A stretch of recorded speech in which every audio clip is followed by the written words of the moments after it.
On arrive maintenant, il y a des résultats. De plus en plus, il y a beaucoup d'articles scientifiques qui montrent qu'on peut arriver en culture à faire devenir des cellules souches embryonnaires en cellules qui font de l'insuline. Mais ce sont des cellules encore très rudimentaires. Ce sont des cellules qui font de l'insuline, mais qui n'en font pas beaucoup et qui surtout ne la font pas d'une façon régulée.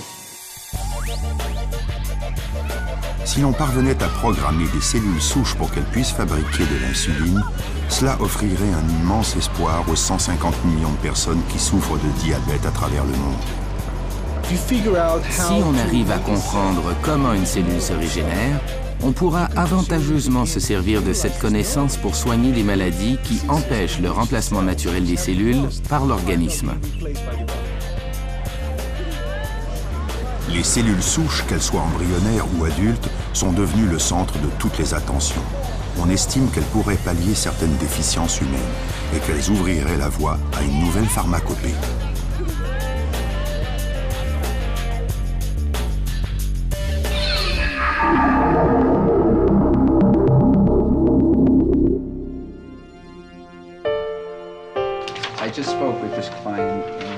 C'est pourquoi, en Californie, comme partout aux États-Unis, de nombreuses sociétés privées ont vu le jour récemment. Parmi elles, la California Cryobank, qui offre ses services aux jeunes parents. Cette entreprise est spécialisée dans la conservation et dans la manipulation des cordons ombilicaux dans les heures qui suivent la naissance des bébés. Les photos qui recouvrent les murs sont celles des nouveau-nés dont les parents ont souhaité que le cordon soit conservé ici. Emily et Eric Moses sont les parents de la toute jeune Lia. Juste après la naissance de son bébé, ce jeune couple a fait conserver son cordon ombilical. L'énergie déployée pour la préparation puis l'acheminement du cordon semble disproportionnée. Ce cordon est traité ici comme une matière précieuse au lieu d'être, comme c'est habituellement le cas, détruit avec le placenta après l'accouchement.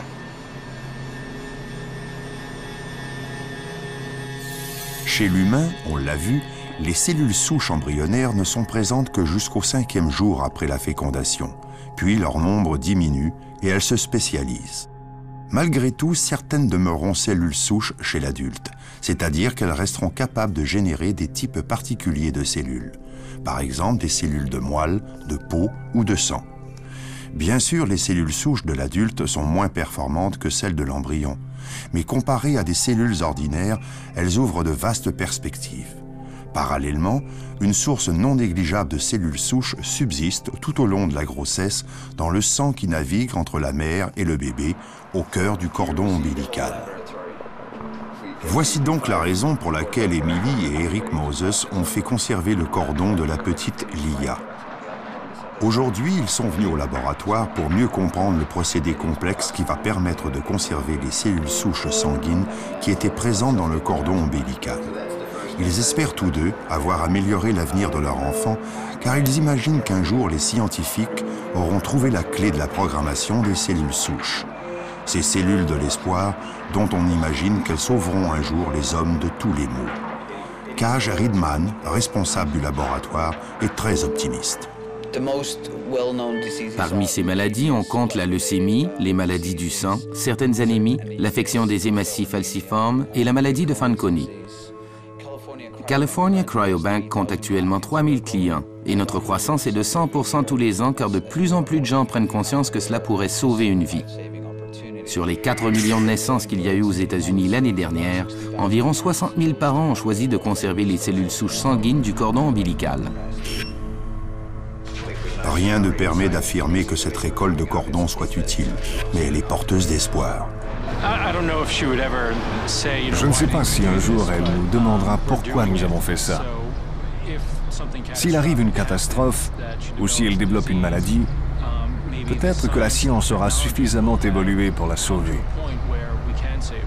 Si elle développe un cancer pendant son enfance ou une leucémie, la science pourra la sauver et lui permettra de vivre une longue vie sereinement.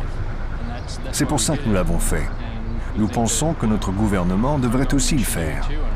De plus en plus de gens devraient avoir accès à cette technologie.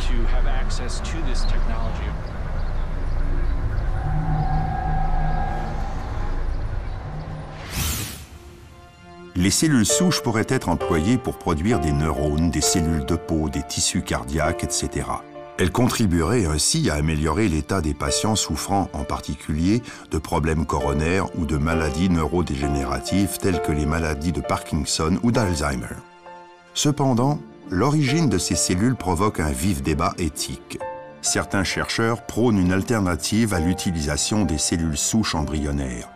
Quelle que soit la provenance des cellules souches, il n'en demeure pas moins que les techniques destinées à provoquer et à orienter leur programme de spécialisation ne sont toujours pas satisfaisantes.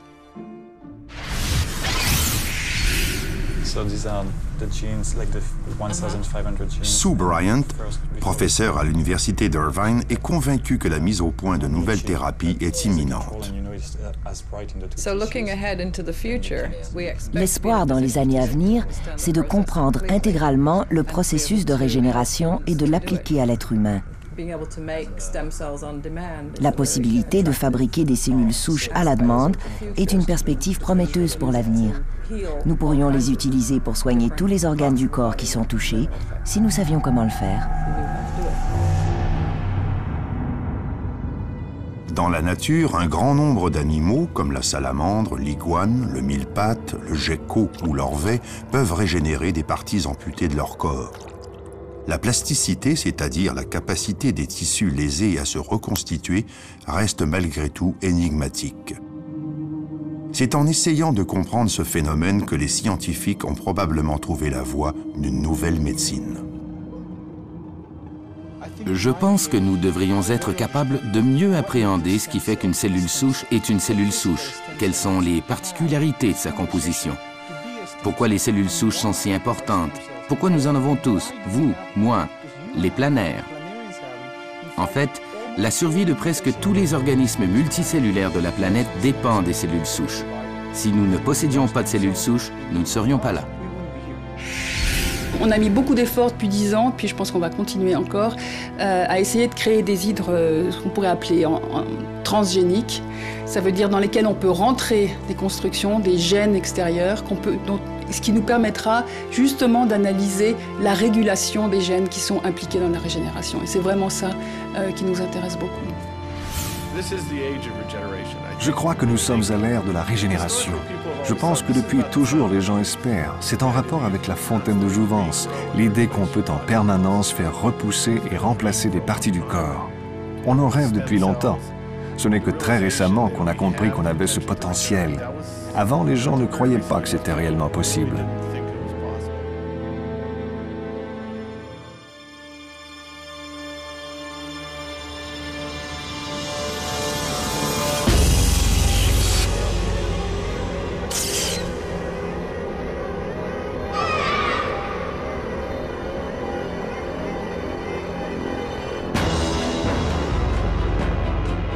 Dans le monde animal, la capacité de régénération constitue un immense avantage. L'homme n'a pas bénéficié d'un tel potentiel.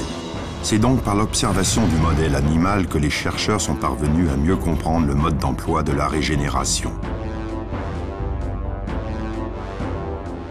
Par des techniques d'ingénierie biologique, l'homme parviendra peut-être un jour, comme l'hydre, l'étoile de mer, le lézard, le mille-pattes, ou la salamandre abandonnant sa queue aux carnivores affamés, à reconstruire son propre organisme. Mais il faudra d'abord surmonter le vertige qui nous saisit quand il s'agit de toucher aux origines mêmes de la vie.